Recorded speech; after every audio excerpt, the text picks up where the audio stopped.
Olá, terceiro ano, como que vocês estão? Espero que todos estejam muito bem.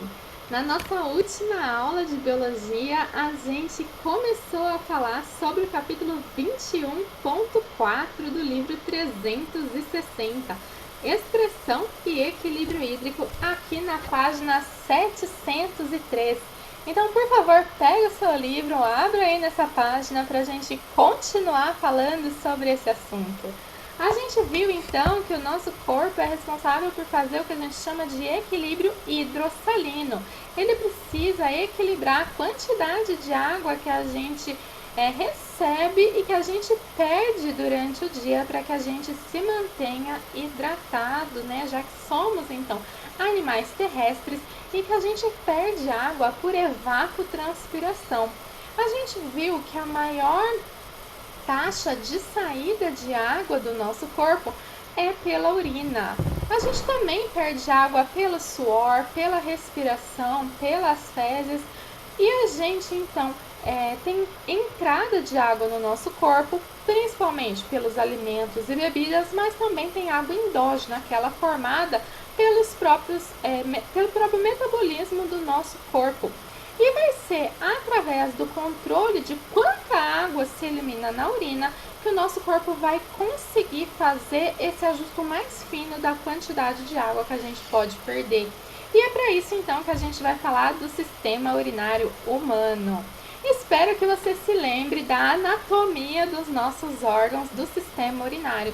Se você não se lembra, vamos dar uma relembradinha aqui na página 706, que esse assunto aí é lá do fundamental, quando a gente aprendeu os órgãos. Então, olha aqui a anatomia dos órgãos em si.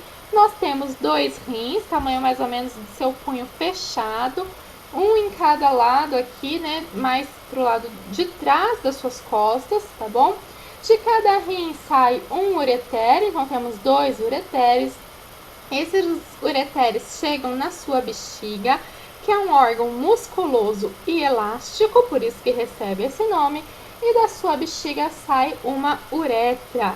A única diferença do aparelho urinário, então, que a gente tem masculino e feminino, é o tamanho da uretra, que no caso do aparelho masculino, pela uretra passar no interior do pênis, ela é um pouco mais alongada do que no feminino, mas de resto, gente, é tudo igual.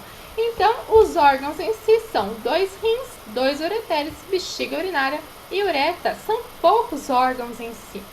E a urina em si é formada lá no rim. Ureteres e uretra são vias de passagem e a bexiga é uma via de armazenamento, né? Que daí a urina vai ficar ali armazenada até a hora dela ser, então, excretada para o meio interno num ato que a gente chama de micção. Tá bom? E daí a passagem da urina pelos ureteres vai acontecer por movimentos peristálticos. A gente já aprendeu movimentos peristálticos lá no sistema digestório. E hoje, então, a gente vai explorar mais o interior do rim, como acontece, então, a formação da urina, coisas que a gente não aprendeu com muitos detalhes lá no Fundamental 1. Então, também na página 706, a gente pode ver uma figura do rim em corte. A gente pode observar bem claramente 2 regiões. A gente pode ver como se fossem triângulos, pirâmides aqui no interior do rim. Essas pirâmides aqui dentro a gente chama de medula. E essa região mais externa aqui a gente chama de córtex. Isso se dá por causa dos arranjos da unidade funcional do rim, onde ocorre realmente a filtração, que são os néfrons. Então, os néfrons ficam arranjados de forma que seus túbulos ficam aqui, onde tem essa região aqui, ó, tá vendo? Ó, os néfrons aqui, ó, néfrons, tá vendo? Eles ficam arranjados e daí dá essa organização em forma de pirâmide. Porque nos néfrons a gente vai ver sua estrutura e a gente tem cerca aí, né, em cada um dos rins, a gente tem cerca de 1 milhão de néfrons. E daí a gente fala assim, nossa, então tem 1 milhão de néfrons formando a urina, mas só sai um tubo de cada rim, que é o ureter. Isso significa, então, que esses néfrons vão ter que ter tubos que vão se juntando, para sair um único tubo, um único ureter. E por isso que dá essa estrutura de pirâmide. Então, vai juntando. E daí, então, vai dando essa estrutura de pirâmides, daí uma pirâmide junta com a outra, uma junta com a outra, e sai um único tubo, um único ureter de dentro, então, do rim. Então, a gente pode ver aqui do rim saindo um único ureter. Tá vendo? Olha aqui, ó, vários, de cada pirâmide sai um tubo, e daí junta tudo, sai um único ureter. A gente tem, né, que a gente sabe que no rim, o que ocorre? A filtração do sangue. Então, a gente tem que ter uma artéria chegando no rim e uma veia deixando o rim. Então, a gente tem a artéria renal e a veia renal. E é lógico, né, que aqui dentro a artéria se transforma em arteríolas e depois, então, em vênulas para sair na veia, ok? E daí, então, a gente vai falar da unidade de filtração em si, o néfron, que está aqui na figura C. Vocês podem olhar aí com mais detalhes no livro de vocês, que fica bem mais fácil de vocês observarem. Olha só, chegando no néfron, então, a gente tem que ter uma arteríola. Então, a gente vê aí, chegando no néfron, uma arteríola, a gente vai chamar, então, de arteríola aferente, a que chega, e a eferente, a que deixa o néfron, tá bom? Então, aferente e eferente. Só que quando ela chega no néfron, ela vai se enrolar toda, formando como se fosse um novelo de lã. E daí a gente chama esse novelo de lã todo enroladinho de arteríola de glomérulo renal. Então, aqui tem o glomérulo renal. Em volta desse glomérulo renal, então imagina que esse é o glomérulo renal, a gente tem em volta dele uma cápsula. E daí a gente chama de cápsula renal. Faz sentido, né, gente? Cápsula renal, glomérulo renal. Então, né, serve. Ou também pode ser chamada de cápsula glomerular, tá? Os dois nomes, opa, né, tá do lado contrário. Os dois nomes servem. E daí dessa cápsula desce um tubo grande e sobe, formando uma alça. E ao redor desse tubo tem então a arteríola eferente que deixou. Ela vai então formar capilares aqui ao redor. Daí você fala, tá bom então, e agora? Aqui nesse desenho é como o néfron se organiza de verdade dentro do nosso rim, porque tem que se organizar assim, né, tudo apertadinho aqui.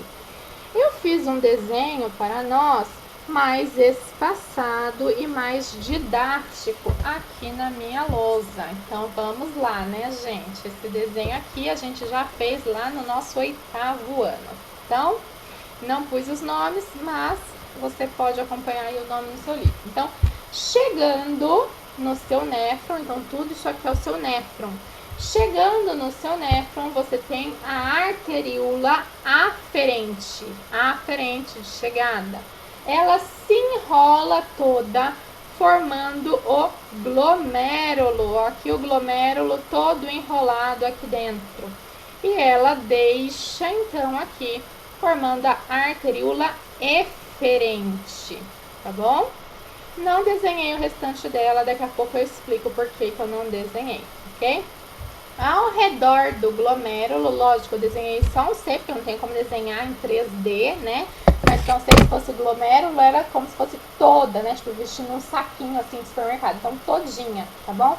Então, ao redor do glomérulo, a gente tem todo isso aqui. É a nossa cápsula glomerular ou cápsula renal, tá bom? Então, tá aí em volta do glomérulo inteiro. E aqui da cápsula sai um tubinho que desce formando uma alça e sobe, tá bom até aí? Esse tubo, ele chama, então, túbulo néfrico. Túbulo néfrico, o túbulo do néfron, tá? E ele tem 3 regiões, né? A região, então, túbulo contorcido. proximal, próximo da cápsula. Eu não desenhei contorcido para facilitar o entendimento de vocês, mas veja aí no livro como que ele é todo contorcido. A gente tem essa parte de baixo que fica mais fininha, que a gente chama de alça néfrica, porque forma uma alça. E essa parte aqui mais longe, túbulo contorcido distal, que eu não desenhei contorcido para auxiliar no entendimento de vocês. E daí lembra que eu falei que, né, tem 1 milhão de néfrons em cada rim e daí eles têm que ir se juntando, né, nos tubos? Então olha aqui, um tubo que vai recebendo vários néfrons. Esse tubo que recebe vários néfrons, a gente vai chamar então de ducto coletor. Ele vai coletar a urina que já foi formada. E por que eu não desenhei a continuação aqui? Porque eu teria que desenhar ela passando aqui ao redor de todo o meu túbulo néfrico. E daí ia ficar muito poluído o meu desenho. E a gente vai entender quando eu falar sobre a formação da urina, logo, por que a gente tem que desenhar ela passando aqui nessa região, tá bom? Então, é assim que é o nosso néfron. Vamos entender aqui um pouquinho melhor como que funciona esse glomérulo, e essa cápsula. Vejam só, na figura D. Olha a arteríola aferente, ela se enovela, né? Como eu disse para vocês, a arteríola eferente. Então, o sangue chega aqui, passa por aqui e sai por aqui. E ao redor, né, como eu disse, uma estrutura 3D aqui ao redor. E por que a gente precisa dessa estrutura 3D? Por causa do processo de formação da urina. O processo de formação da urina tem 3 etapas. O processo da ultrafiltração glomerular, o processo da reabsorção tubular e o processo da secreção tubular. E daí, só aí então que a gente vai ter a urina. O processo da ultrafiltração glomerular acontece aqui no glomérulo. O que acontece? Quando esse sangue chega aqui no glomérulo, ele chega sob uma pressão elevada, alta pressão. E a gente sabe que os capilares sanguíneos são formados por apenas uma camada de células.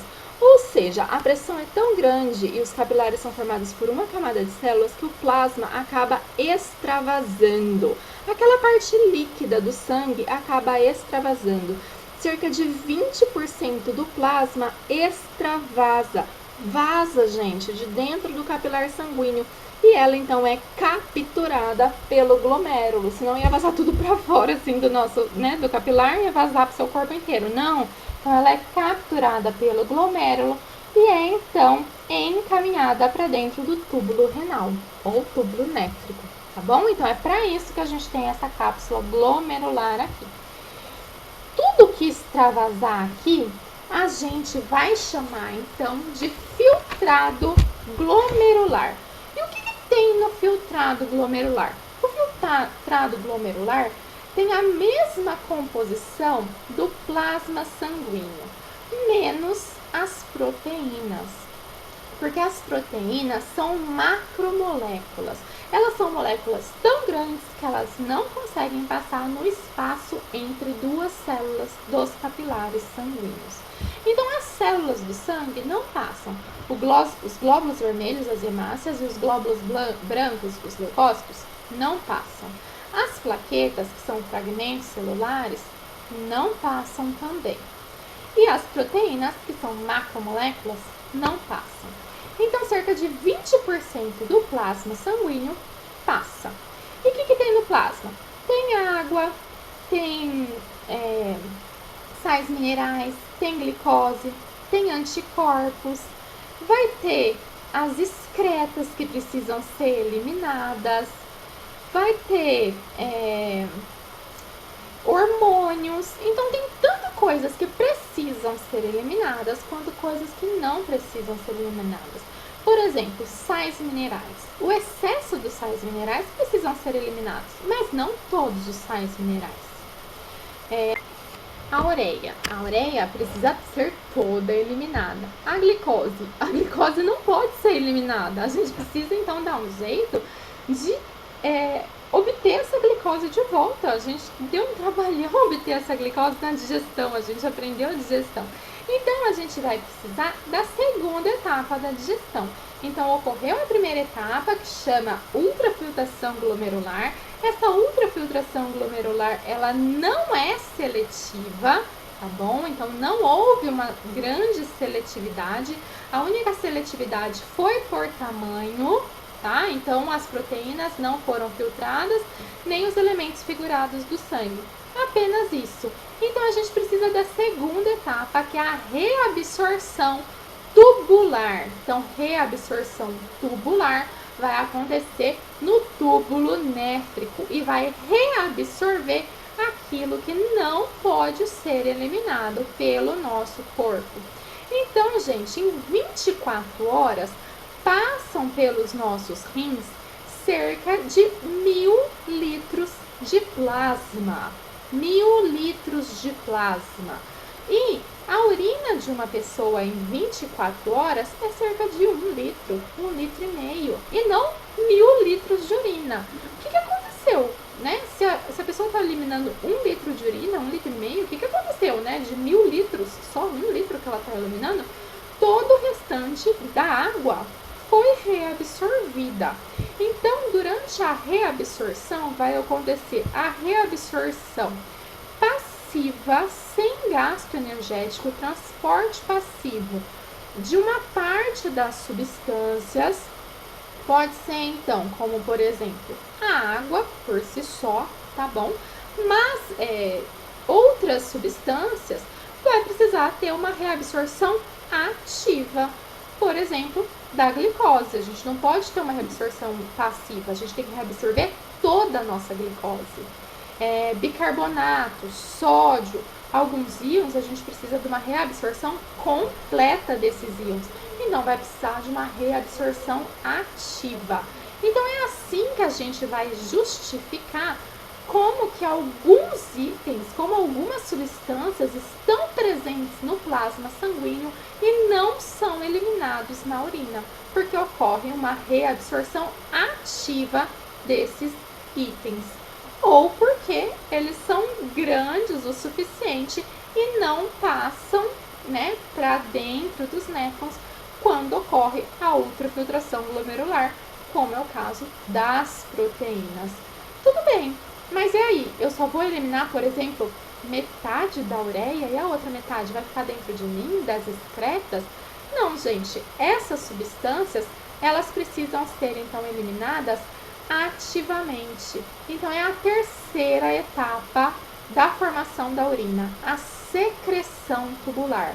Agora é o caminho contrário. O que precisa estar em grande concentração na urina vai ter o transporte ativo e daí vai ser do sangue para a urina. Lembra, gente, daquele tanto de vaso sanguíneo que tinha aqui em volta? Tanto para a gente ter a reabsorção do que era necessário daqui de dentro para o sangue, tanto para a secreção tubular, do que precisa passar então por transporte ativo daqui para aqui dentro, quando é o caso da secreção tubular. E daí no caso da secreção tubular, é secretado então amônia, ácido úrico, alguns íons que podem estar em excesso no seu corpo, como pode ser o caso de potássio, íons de hidrogênio, a gente falou, né, da eliminação de íons de hidrogênio na urina para controlar o pH sanguíneo, certos medicamentos como penicilina, e por isso que tem substâncias de medicamento que são detectadas na urina. Então é assim que a gente justifica uma maior concentração de certas substâncias na urina e uma menor concentração dessas substâncias no plasma sanguíneo, por causa dessa terceira etapa, que é a secreção tubular. Então, só após essas 3 etapas, quando a gente está aqui, ó, no túbulo contorcido distal, é que a gente tem a urina. Então, aqui a gente tem a secreção, a gente tem o filtrado glomerular, e daí a gente passa pela reabsorção tubular, secreção tubular, e no fim a gente vai ter a urina. e a urina então vai ser coletada pelo ducto coletor. E daí vários néfrons, né, 1 milhão de néfrons, passa por vários ductos coletores e daí nos ureteres vai sair a nossa urina. Então a urina é o resultado da ultrafiltração glomerular menos a reabsorção tubular mais a secreção tubular. E quem regula a função renal, né? Como que seus rins sabem o quanto de água pode ser eliminado e quanto de água pode ser absorvido? Porque a gente falou que principalmente é pela quantidade de urina que o seu corpo vai regular essa quantidade de água, né? Que ele precisa manter dentro do seu corpo. Tanto é que tem dia que você não ingere muita água, você vai eliminar menos urina e sua urina vai estar mais concentrada. O dia que você ingere muita água, sua urina vai estar tão diluída que às vezes nem cor direito não tem, né? Então, uma pessoa sadia, bem hidratada, vai perder aí cerca de 1 litro, 1,5 litro de água por dia em 24 horas pela urina, já falamos isso, né? Mas uma pessoa que não está muito bem hidratada pode perder cerca de 300 ml por dia. E uma pessoa que se hidratou demais, gente, pode perder litros e litros e litros de urina, né? Muito mais do que 1,5 litro. Quem faz esse equilíbrio hídrico é um hormônio secretado pela hipófise, né? Que fica lá na nossa região do encéfalo, né? Na região craniana tem essa glândula que secreta esse hormônio. E esse hormônio é um poupador de água, seu próprio nome já diz, antidiurético, contra a diurese. Se ele é contra a diurese, então, quando nós precisamos poupar água, ele vai estimular a reabsorção de água. E assim você elimina menos água na sua urina, tá bom? Diminui a perda de água pela urina. Esse hormônio também pode ser estimulado, a sua secreção, quando a pessoa está com uma pressão baixa, né? Se a pressão está baixa, o seu volume sanguíneo está baixo. Então, estimula para que a pessoa retenha mais água, o seu volume sanguíneo aumente. É importante a gente entender que o etanol, ele inibe a secreção do ADH, hormônio antidiurético, pela hipófise. E é por isso que quem ingere bebida alcoólica vai mais frequentemente no banheiro, né? Então, a gente fala que o álcool, o etanol, tem ação diurética. Então, não sei se vocês já repararam, já escutaram as pessoas falarem que quando bebe muitas bebidas alcoólicas, vai no banheiro frequentemente, porque o etanol, ele inibe o seu corpo de produzir este hormônio. E a gente também tem alguns outros fatores que influenciam e regulam a ação renal. É a aldosterona, que é um hormônio secretado pelas glândulas suprarrenais, glândulas que ficam acima do rim, que ela estimula a reabsorção de sódio de cloreto. Se reabsorve sódio de cloreto, aumenta a concentração plasmática desses íons, aumenta a pressão arterial, ok? E também, se aumenta a pressão arterial nos átrios, né, essa pressão arterial está muito alta nos átrios, os átrios secretam o fator natriurético atrial, FNA. E esse hormônio provoca uma vasodilatação das arteríolas lá dos glomérulos, porque a pressão está muito alta no coração, então dilata as arteríolas do glomérulo. Se dilatou as arteríolas, o espaço entre as células está maior, então vai extravasar mais plasma, ou seja, vai aumentar o volume do filtrado glomerular, e daí então vai aumentar o volume de urina, e daí então vai diminuir o volume do sangue, e daí vai diminuir a pressão sanguínea da pessoa. Gente, realmente é um mecanismo bem complexo para manter a homeostase no corpo, ok? A gente então se vê na nossa próxima aula. Até lá. Tchau, tchau.